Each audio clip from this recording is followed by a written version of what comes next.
إن الحمد لله نحمده ونستعينه ونستغفره ونؤمن به ونتوكل عليه ونعوذ بالله من شرور أنفسنا ومن سيئات أعمالنا من يهده الله فلا مضل له ومن يضلله فلا هادي له وأشهد أن لا إله إلا الله وحده لا شريك له وأشهد أن محمدًا عبده ورسوله يا أيها الذين آمنوا اتقوا الله حق تقاته ولا تموتن إلا وأنتم مسلمون يا أيها الناس اتقوا ربكم الذي خلقكم من نفس واحدة وخلق منها زوجها وبث منهما رجالا كثيرا ونساء واتقوا الله الذي تساءلون به والأرحام إن الله كان عليكم رقيبا يا أيها الذين آمنوا اتقوا الله وقولوا قولا سديدا يصلح لكم أعمالكم ويغفر لكم ذنوبكم ومن يطع الله ورسوله فقد فاز فوزا عظيما أما بعد فإن خير الحديث كتاب الله وخير الهدي هدي محمد صلى الله عليه وسلم وشر الأمور محدثاتها وكل محدثة بدعة وكل بدعة ضلالة وكل ضلالة في النار أعوذ بالله من الشيطان الرجيم بسم الله الرحمن الرحيم يوم نقول لجهنم هل امتلأت وتقول هل من مزيد وأزلفت الجنة للمتقين غير بعيد هذا ما توعدون لكل أواب حفيظ من خشي الرحمن بالغيب وجاء بقلب منيب ادخلوها بسلام ذلك يوم الخلود لهم ما يشاءون فيها ولدينا مزيد. معزز حاضرین جمعہ، بزرگوں، نوجوانوں، پردہ نشین خواتین اسلام، تمام قسم کی تعریف، حمد و ثنا، بڑائی، کبریائی اس اللہ وحدہ لا شریک کے لیے لائق و سزاوار ہے جس کے ہم اور آپ کی زندگیوں پر بے شمار انعامات، احسانات ہیں، جس نے ہم تمام کو اشرف المخلوقات میں سے بنایا اور ہماری رشد و ہدایت کے لیے اس دنیا کے اندر بے شمار انبیاء اور رسولوں کو بھیجا۔ بعدہ درد و سلام نازل ہو تمام انبیاء کرام پر، خصوصاً آخری نبی جناب محمد الرسول اللہ صلی اللہ علیہ وسلم پر۔ اللہم صلی علی محمد وعلی آل محمد کما صلیت علی ابراہیم وعلی آل ابراہیم انک حمید مجید۔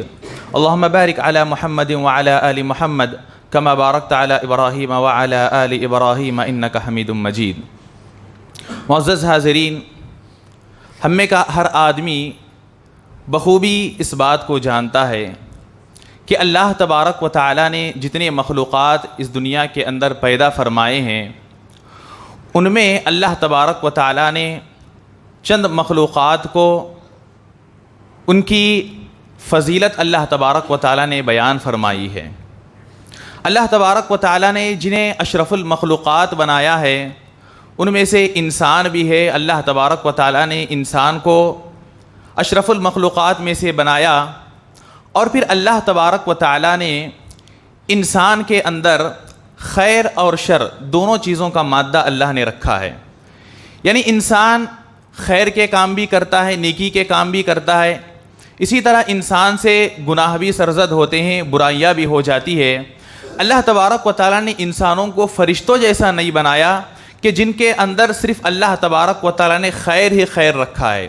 ان سے کوئی گناہ سرزد نہیں ہوتے، ان سے صرف نیکیاں ہی نیکیاں ہوتی ہیں، ان سے صرف اللہ تبارک و تعالیٰ کی اطاعت ہی ہوتی ہے۔ اس کے برخلاف انسان کے اندر اللہ تبارک و تعالیٰ نے دونوں چیزیں رکھے ہیں، جس کی وجہ سے ہم دیکھتے ہیں کہ انسان سے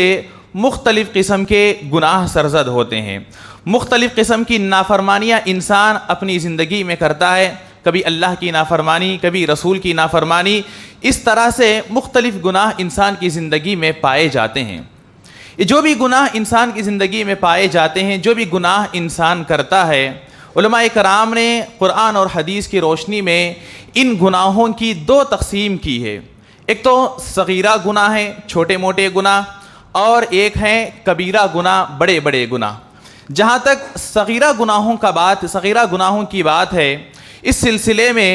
قرآن اور حدیث کا مطالعہ اگر ہم اور آپ کرتے ہیں تو یہ بات ہمیں معلوم ہوتی ہے کہ دوسری نیکیوں کی وجہ سے کوئی بھی ہم اور آپ نیکی کرتے ہیں تو وہ نیکیاں یہ صغیرہ گناہوں کو دھل دیتی ہیں۔ ان نیکیوں کی بدولت ہمارے یہ چھوٹے چھوٹے گناہ معاف ہو جاتے ہیں۔ جہاں تک کبیرہ گناہوں کی بات ہے، بڑے بڑے جو گناہ ہیں اس کی بات ہے، تو اس کے لیے توبہ کرنا شرط ہے، توبہ کرنا ضروری ہے کہ اگر آدمی توبہ نہ کرے تو اللہ تبارک و تعالیٰ اس کے اس گناہ کو معاف نہیں کرتے، یا یہ کہ اگر آدمی توبہ کے بغیر انتقال کر گیا تو اہل سنت والجماعہ کا یہ عقیدہ ہے کہ اللہ تبارک و تعالیٰ کل قیامت کے دن یا تو اس آدمی کو اس گناہ کے بدلے عذاب دیں گے، یا یہ کہ اللہ تبارک و تعالیٰ کسی دوسری نیکی کی بدولت اس آدمی کو معاف کریں گے اور اس کے لیے جنت کا فیصلہ فرمائیں گے۔ تو ہمارے سامنے یہ جو گناہ کی جو تقسیم بیان کی گئی ہے، صغیرہ گناہ اور کبیرہ گناہ، اس وجہ سے تاکہ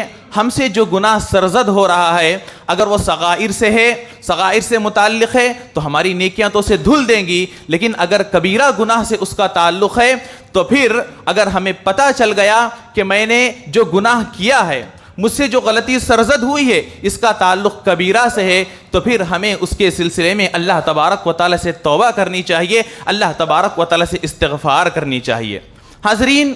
آپ دیکھیں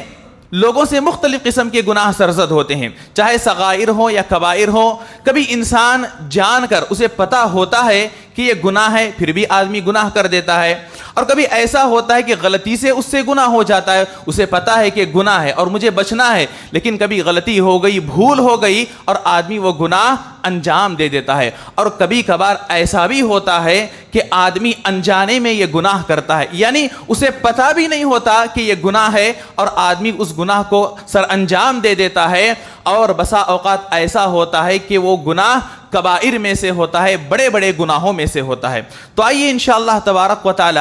آج کے اس خطبے کے اندر چند ایسے گناہوں کے بارے میں ہم معلوم کرنے کی کوشش کریں گے جنہیں لوگ عام طور پر گناہ تصور نہیں کرتے۔ اگر آدمی گناہ تصور کرے گا، اگر اسے پتہ چلا کہ یہ گناہ ہے تو ہو سکتا ہے آدمی اس گناہ سے بچ جائے۔ بہت سارے لوگ کچھ گناہ ایسے کر دیتے ہیں کیونکہ انہیں پتہ نہیں ہوتا کہ نافرمانی ہے، یہ گناہ ہے، یہ اللہ اور اس کے رسول کی مخالفت ہے۔ تو جو چیزیں ہم اور آپ انجام دیتے ہیں اور یہ سمجھتے ہیں کہ یہ گناہ نہیں ہے، لیکن اس کا تعلق بڑے بڑے گناہوں سے، کبیرہ گناہوں میں سے ہے، ان میں سے ایک چیز ہے داڑھی مونڈنا، داڑھی نکالنا۔ عام طور پر لوگ داڑھی کے سلسلے میں یہ تصور رکھتے ہیں، یہ خیال رکھتے ہیں کہ داڑھی رکھنا اللہ کے نبی صلی اللہ علیہ وسلم کی سنت ہے۔ داڑھی اگر ہم کاٹیں گے، چاہے پوری طرح ہم اس کو شیو کر دیں یا کہ قینچی سے اس کو جو ہے آدھی کر دیں، کاٹ دیں، اس کے اندر ہمیں کوئی گناہ ہونے والا نہیں ہے، کیونکہ اس کا تعلق سنت سے ہے۔ اور ہم اور آپ جانتے ہیں کہ سنت کا معنی فرض کے مقابلے میں جو چیز آتی ہے، جیسا کہ 5 وقت کی نمازیں ہیں، فرض نماز، پھر اس کے ساتھ سنتیں بھی ہیں، فجر سے پہلے کی 2 رکعت سنتیں، ظہر سے پہلے اور اس کے بعد سنتیں۔ تو سنت کے تعلق سے ہم میں کا ہر آدمی جانتا ہے کہ اگر کوئی آدمی سنت کو انجام نہ دے تو اس پر اللہ تبارک و تعالیٰ کے پاس کوئی گرفت نہیں ہوگی۔ آدمی اگر سنتوں کو بجا لاتا ہے تو اللہ تبارک و تعالیٰ اسے ثواب دیتے ہیں، اس کے بالمقابل اگر سنتوں کو آدمی ترک کرتا ہے، ہاں علماء یہ بات ضرور بتاتے ہیں کہ ہمیں زیادہ ہمیشہ سنتوں کو ترک نہیں کرنا چاہیے، کیونکہ اگر آدمی تسلسل کے ساتھ سنتوں کو ترک کرے گا تو ایک دن یہ بھی آئے گا کہ آدمی واجبات کے اندر کوتاہی کرنے لگے گا۔ لیکن یہ بات تو مسلم ہے کہ آدمی سنت کو چھوڑے گا تو اسے گناہ تو کم از کم نہیں ہوگا۔ تو داڑھی کے تعلق سے ہمارا یہی تصور ہے کہ یہ اللہ کے نبی صلی اللہ علیہ وسلم کی سنت ہے، اگر ہم نے اس کو کاٹ دیا، اگر ہم اس کو چھوڑتے ہیں تو ہمیں ثواب ملے گا، لیکن اگر ہم داڑھی نکالتے ہیں تو ہمیں اس کے اوپر کوئی گناہ اور سزا ہم اور آپ کو ہونے والی نہیں ہے۔ آئیے ہم اور آپ داڑھی سے متعلق اللہ کے نبی صلی اللہ علیہ وسلم کے جو احکام ہیں، اللہ کے نبی صلی اللہ علیہ وسلم کی جو فرامین ہے، اس پر ایک نظر ڈالتے ہیں۔ اللہ کے نبی صلی اللہ علیہ وسلم کی مشہور حدیث ہے، اللہ کے نبی صلی اللہ علیہ وسلم نے کہا 10 من الفطرہ، 10 چیزیں انسان کی فطرت کے اندر ہے۔ ان میں سے اللہ کے نبی نے کہا قص الشارب واعفاء اللحیہ، مونچھ کاٹنا اور داڑھی کو بڑھانا۔ اب جب اللہ کے نبی صلی اللہ علیہ وسلم نے یہ بات کہی کہ 10 باتیں فطرت میں سے ہے، تو بعض علماء نے اس سے یہ استدلال کیا ہے کہ فطرت کے اندر جو بھی چیزیں ہوتی ہیں وہ واجب کے درجے میں ہوتی ہے، اس کو کرنا بہرحال ہمارے اوپر ضروری ہے۔ کسی بھی حالت میں ہم اور آپ کو یہ کام کرنا ہے، یعنی اپنی مونچھ کو کم کرنا ہے اور اپنی داڑھی کو بڑھانا ہے۔ اور داڑھی کو بڑھانے کے تعلق سے اور واضح الفاظ میں اللہ کے نبی صلی اللہ علیہ وسلم کے احادیث مروی ہیں، جس میں اللہ کے نبی صلی اللہ علیہ وسلم نے کہا کہ تم داڑھی کو بڑھاؤ، داڑھی کو بڑھاؤ۔ داڑھی کے تعلق سے جتنے الفاظ عربی کے اندر احادیث کے اندر مستعمل ہوئے ہیں، جتنے الفاظ صحابہ اکرام نے روایت کرتے ہوئے اس کے تعلق سے استعمال کیا ہے، ان تمام الفاظ کو اگر ایک جگہ رکھا جائے اور اس کا معنی اگر دیکھا جائے تو یہی بات معلوم ہوتی ہے کہ داڑھی کو اس کی حالت پہ چھوڑ دو، داڑھی جتنی آتی ہے اتنی چھوڑ دو۔ اگر کسی کو تھوڑی آ کے رک گئی، بس اتنی اس کو اس کی حالت پہ چھوڑ دو، جیسی آ رہی ہے ویسی چھوڑ دو۔ یعنی یہ اللہ کے نبی صلی اللہ علیہ وسلم کا حکم ہے، یہ اللہ کے نبی صلی اللہ علیہ وسلم نے ہم اور آپ کو آرڈر کیا ہے کہ ہمیں داڑھی کو بڑھانا ہے، داڑھی کو چھوڑنا ہے۔ جہاں تک ہمارے اور آپ کے درمیان یہ بات مشہور ہے کہ اللہ کے نبی صلی اللہ علیہ وسلم کی سنت ہے، تو اس کا کیا مطلب ہے؟ کیا واقعی میں یہ اللہ کے نبی صلی اللہ علیہ وسلم کی سنت کا وہی معنی ہے جو کہ فرض کے مقابلے میں استعمال ہوتا ہے؟ یعنی کریں گے، فرض ہے تو کرنا ضروری ہے، سنت ہے مطلب یہ کہ کریں گے تو نیکی ملے گی، نہیں کریں گے تو اس کے اوپر ہمیں کوئی عذاب تو نہیں ملے گا۔ تو سنت کا معنی سب سے پہلے ہم اور آپ کو سمجھنے کی ضرورت ہے۔ سنت کا یہ جو لفظ ہے یہ صرف ایک معنی میں استعمال نہیں ہوتا جو ہمارے اور آپ کے درمیان مشہور ہے، بلکہ سنت کا لفظ ایک سے زائد معنوں میں استعمال ہوتا ہے۔ ایک تو وہ معنی ہے جو ہمارے اور آپ کے درمیان مشہور ہے، فرض کے مقابلے میں سنت، اور سنت کا ایک معنی ہے اللہ کے نبی صلی اللہ علیہ وسلم کا طریقہ۔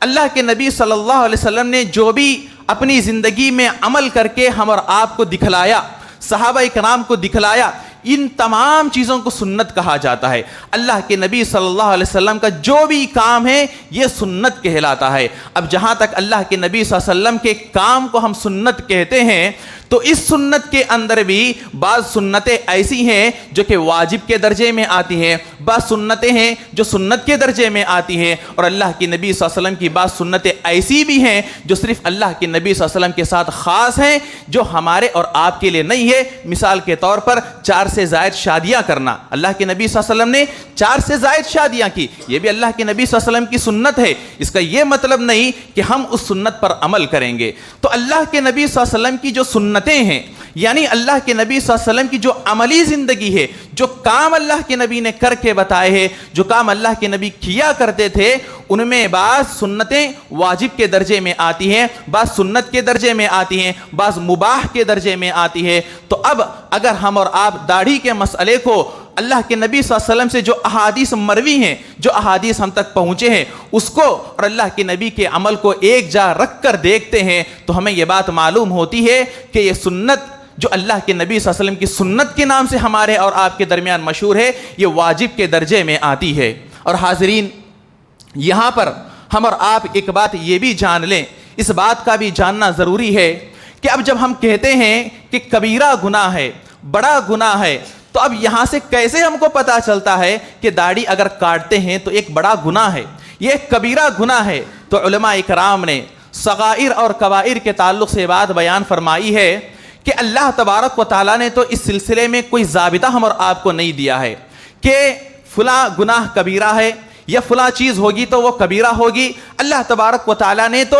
فرق رکھا ہے صغائر اور کبائر کے درمیان، لیکن اللہ تبارک و تعالیٰ نے کوئی خاص ضابطہ بیان نہیں کیا تاکہ لوگ ہر قسم کے گناہ سے اپنے آپ کو بچا سکے، یہ سوچ کر کہ کہیں یہ گناہ جسے میں صغیرہ سمجھ رہا ہوں یہ کبیرہ تو نہیں ہو سکتا ہے کہ کبیرہ گناہ ہو، اس لیے آدمی اس سے اپنے آپ کو بچا لے۔ لیکن علماء اکرام نے کبیرہ گناہ کی چند علامتیں، اس کی چند نشانیاں علماء اکرام نے ہم اور آپ کو احادیث کی روشنی میں بیان فرمائی ہے۔ کبیرہ گناہ ہمیں کیسے پتہ چلے گا کہ کبیرہ ہے، یہ بڑا گناہ ہے؟ تو اس کی سب سے پہلی علامت تو یہ ہے کہ اللہ کے نبی صلی اللہ علیہ وسلم خود واضح کرتے ہیں کہ فلاں کبائر میں سے ہے. جیسا کہ اللہ کے نبی صلی اللہ علیہ وسلم کی مشہور حدیث ہے کہ 7 کبیرہ گناہوں سے بچو، 7 بڑے بڑے گناہوں سے بچو. احادیث کے اندر صراحت آئی ہوئی ہوتی ہے کہ فلاں فلاں گناہ بڑے گناہ ہے. یا اس کی ایک علامت یہ بھی ہے کہ کوئی آدمی واجب کو اگر چھوڑتا ہے، جو بھی چیزیں ہمارے اوپر اللہ تبارک و تعالیٰ نے فرض قرار دی ہے، واجب اللہ تبارک و تعالیٰ نے جن چیزوں کو ہمارے اوپر کیا ہے، اگر آدمی واجب کو چھوڑتا ہے تو یہ بھی کبیرہ گناہ ہے. مثال کے طور پر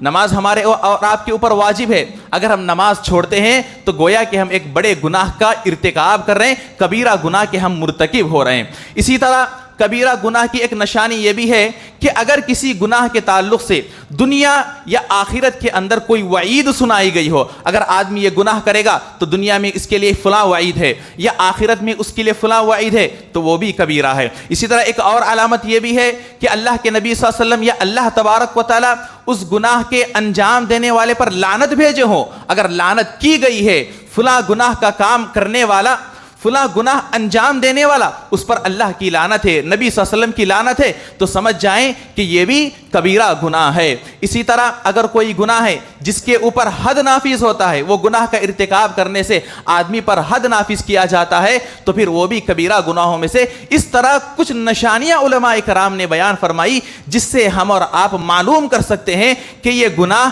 کبائر میں سے ہے یا صغائر میں سے. اب ہم داڑھی کا مسئلہ ہم نے بیان کیا، تو داڑھی کا مسئلہ کبیرہ کس اعتبار سے آتا ہے؟ اس اعتبار سے کہ داڑھی کو رکھنا واجب ہے. داڑھی رکھنا واجب ہے اور واجب کو کوئی آدمی چھوڑتا ہے تو پھر یہ بڑے گناہوں میں سے ہو جاتا ہے، بڑے گناہ کا ارتکاب کرنے والا وہ آدمی ہو جاتا ہے. چونکہ ہم نے ابھی معلوم کیا احادیث کی روشنی میں کہ داڑھی کو اپنی حالت پہ چھوڑنا واجب ہے. تو اگر کوئی آدمی انجانے میں اس گناہ کو انجام دے رہا تھا، معلوم نہیں تھا کہ داڑھی رکھنا واجب ہے، وہ یہی سوچ رہا تھا کہ سنت ہے، چلو رکھیں گے تو ثواب ملے گا، نہیں رکھیں گے تو کوئی مسئلہ نہیں، تو پھر آج وہ اس بات کو جان لیں، اس بات کو اپنے علم میں لائیں کہ داڑھی کو رکھنا واجب ہے. اور اگر کوئی آدمی داڑھی کاٹتا ہے تو پھر وہ ایک بڑے گناہ کا آدمی مرتکب ہو سکتا ہے. اسی طرح حاضرین،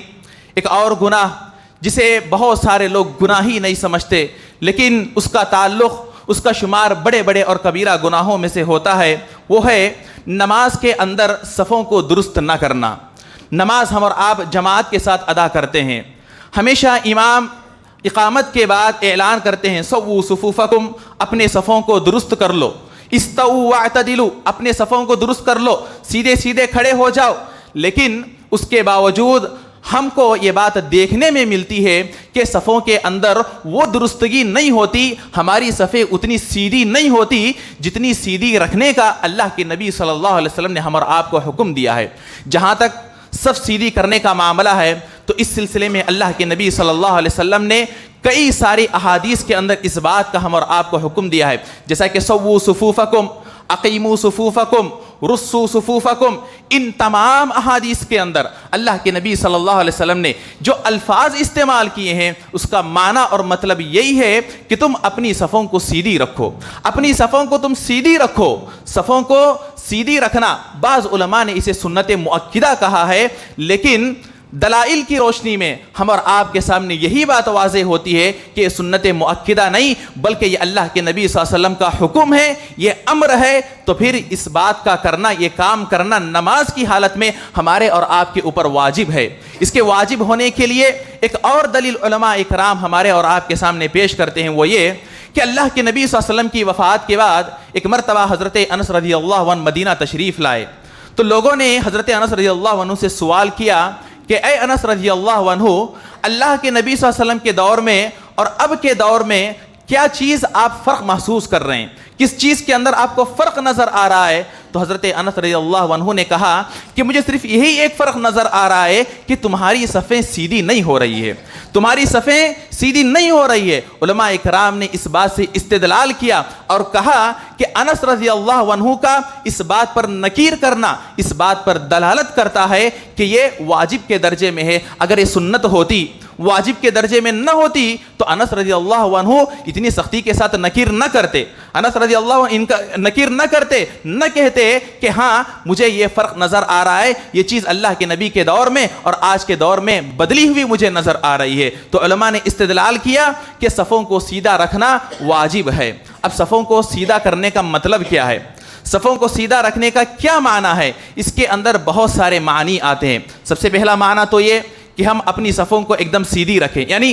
کوئی آدمی آگے پیچھے نہ ہو، تمام لوگ ایک صف میں سیدھے کھڑے رہیں۔ یہ معنی تو ہم میں کا ہر آدمی جانتا ہی ہے، یہ صفوں کو سیدھی کرنے کا، صفوں کو سیدھا کرنے کا ایک معنی اور ایک مطلب ہے۔ اسی طرح صف کو سیدھی کرنے کا ایک اور مطلب یہ بھی ہے کہ ہم دو لوگوں کے درمیان خالی جگہ نہ چھوڑیں۔ صف سیدھی کرنا ہے تو اس کے اندر یہ چیز بھی پائی جاتی ہے کہ آدمی پیر سے پیر اور کندھے سے کندھا ملا کر کھڑے ہو جائے۔ صف کے درمیان اگر کوئی آدمی خالی جگہ چھوڑتا ہے تو مطلب یہ کہ اس آدمی کی صف درست نہیں ہے، اور اگر کسی آدمی کی صف درست نہیں ہے تو اس پر اللہ کے نبی صلی اللہ علیہ وسلم کی وعید آئی ہے۔ صرف یہی نہیں کہ اللہ کے نبی صلی اللہ علیہ وسلم نے ہم اور آپ کو صفوں کو درست کرنے کا حکم دیا، چلو یہ واجب ہے، اگر ہم کریں گے تو ہمیں ثواب ملے گا، نہیں کریں گے تو ہمیں اس کے اوپر واجب کے چھوڑنے پر گناہ ملے گا۔ صرف اتنا ہی نہیں کہ واجب کے چھوڑنے پر آپ کو گناہ ملے گا، بلکہ اس سے بڑھ کر،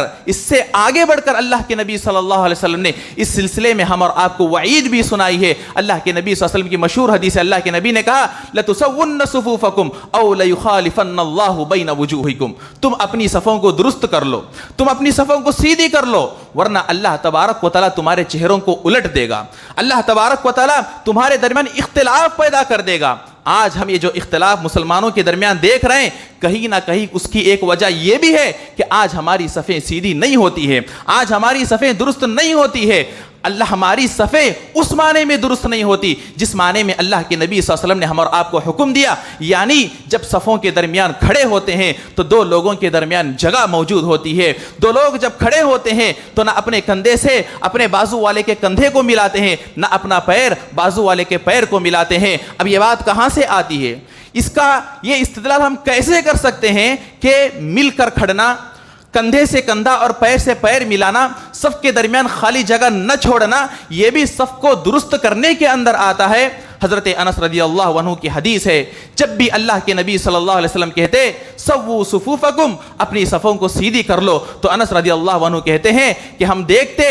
کہ صحابہ کرام کان یلزقو، صحابہ کرام اپنے کندھے کو اپنے بازو والے کے کندھے سے ملا لیتے اور اپنے پیر کو بازو والے کے پیر سے ملا لیتے۔ یلزق منکبہ بمنکب صاحبہ وقدمہ بقدمہ، اپنے کندھے کو بازو والے کے، بازو جو ساتھی ہوتا ہے اس کے کندھے سے ملا لیتے اور اپنے پیر کو بازو والے کے پیر سے ملا لیتے۔ تو اس سے بات معلوم ہوتی ہے کہ صحابہ کرام صفوں کو درست کرنے کا یہی مطلب سمجھتے تھے کہ ایک تو صف سیدھی ہونی چاہیے، کوئی آگے پیچھے نہ ہو، اور صف کی سیدھی کرنے کا ایک مطلب یہ بھی ہے کہ ہمارے کندھے اپنے بازو والے کے کندھے سے ملے ہوئے ہو اور ہمارا پیر بازو والے کے پیر سے ملا ہوا ہو۔ یہ صرف صحابہ کرام کی سمجھ نہیں، ایسا نہیں کہ صحابہ کرام نے ایسا سمجھ لیا تھا اس لیے صحابہ کرام نے ایسا عمل کیا، کیونکہ ایک فہم یہاں پر یہ بھی پایا جاتا ہے، ایک سوچ یہاں پر لوگوں میں بھی پائی جاتی ہے کہ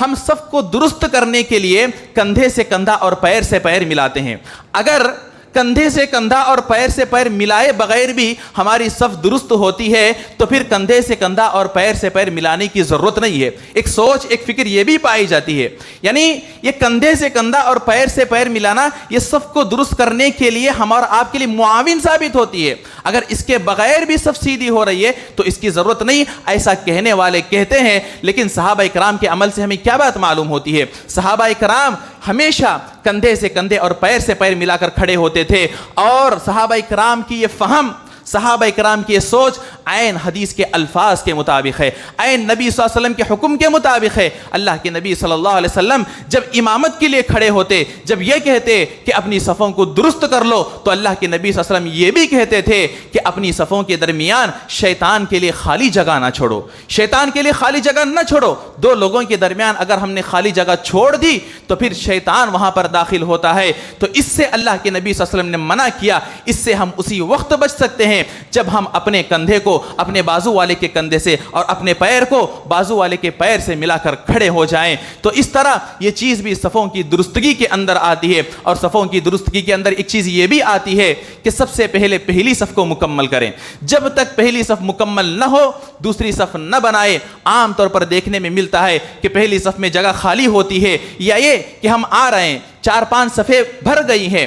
آخری صف جس میں ہم اور آپ آ کے مل رہے ہیں کونے میں ادھر جگہ رہتی ہے، لیکن یہ سوچ کر کہ کہیں وہاں جانے تک میری رکعت نہ چھوٹ جائے ہم اور آپ وہیں سے ایک نئی صف بنانا شروع کر دیتے ہیں۔ تو یہ بھی صفوں کی درستگی کے خلاف بات ہے۔ اگر ایسا کریں گے تو پھر اللہ کے نبی صلی اللہ علیہ وسلم نے صفوں کی درست نہ کرنے پر جو وعید سنائی ہے اس وعید کے ہم اور آپ مستحق ہو سکتے ہیں۔ تو اس لیے ہم اور آپ جب بھی نماز کے لیے کھڑے ہو جائیں، جماعت کے ساتھ جب بھی ہم نماز پڑھنے کے لیے کھڑے ہو جائیں تو اپنی صفوں کو بالکل سیدھی رکھیں اور اپنی صفوں کے درمیان شیطان کے لیے خالی جگہ نہ چھوڑیں، بلکہ اپنے کندھے سے کندھے، اپنے بھائی کے کندھے سے اپنا کندھا اور اپنے بھائی کے پیر سے اپنا پیر ملا کر کھڑے ہو جائیں۔ تو اگر ہم نے صفوں کو درست نہ کیا تو پھر یہ بھی ایک کبیرہ گناہ ہے جس کو عام طور پر گناہ تصور نہیں کرتے۔ تو ہم اور آپ کو اس گناہ سے بھی اپنے آپ کو بچانے کی کوشش کرنی چاہیے۔ تو اس طرح سے اور بھی بہت سارے گناہ ہیں جنہیں عام طور پر لوگ گناہ تو تصور نہیں کرتے لیکن وہ کبیرہ گناہوں میں سے آتے ہیں۔ تو کبیرہ گناہ کی